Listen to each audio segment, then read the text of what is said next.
Hi everybody, welcome to week 5 of class. It is time for us to dig into Essay 2.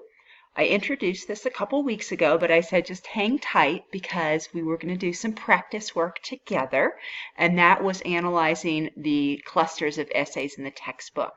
So now that you've gotten a little bit of practice with analyzing arguments, it's time to take that work and apply it now to your own argument, the topic that you have started working on.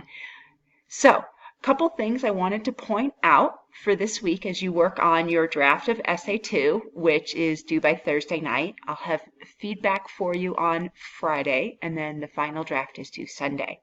So, here's what I'd like you to consider. I've got the Essay 2 prompt up. Make sure you review this very carefully.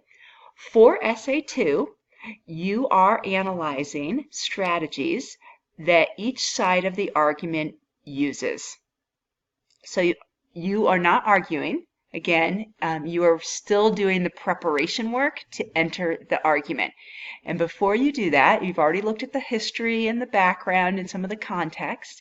Now it's time to look and see how is each side of this argument crafting their argument. Is one side really leaning on statistics and research and facts, and the other side is playing to our emotions? Is one side presenting quite a few logical fallacies while the other side isn't? So it's really important that we look at how these arguments are crafted. One, so that we can better engage in that argument, and two, so it helps inform the strategies we want to use in our own argument for Essay 3. So you are hopefully having arguments on both sides that you're going to look at the strategies. Now, as you read these articles, or you have read these articles, you may have used them somewhat for Essay 1, you will find multiple strategies used throughout each article. Very rarely do we find an article that relies entirely on one argumentative strategy. You do not need to cover and analyze all of the strategies offered. Focus on one strategy, just like you did in the cluster analysis essay. The one that might be easiest or most on the surface to explore and analyze for that article.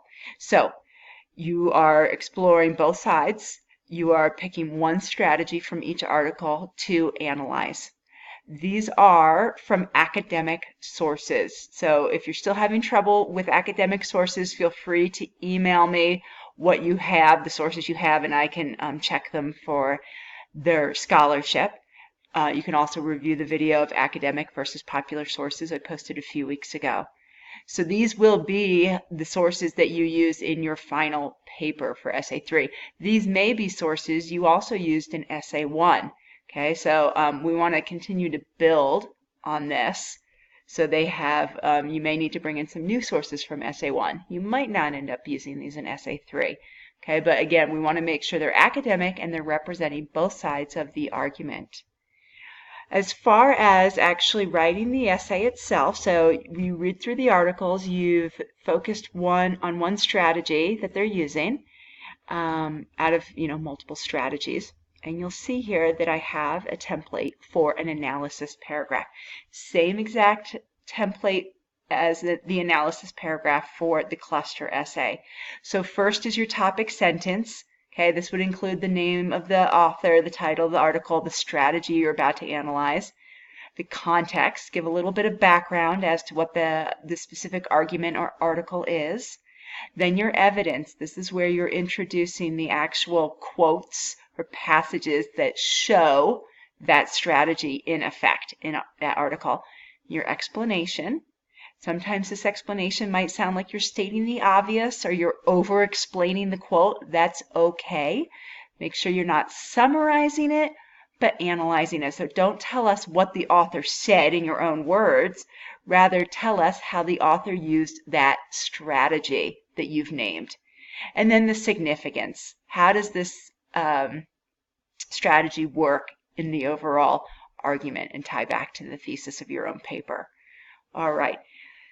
Lastly, I will have feedback on your cluster analysis essays posted shortly, so you might want to look at that because that will make sure you're in analysis mode, and I'll give tips if you're reverting back to summary instead of moving forward into analysis. So check on that cluster analysis essay feedback to make sure that you are moving forward with the right skill of analysis.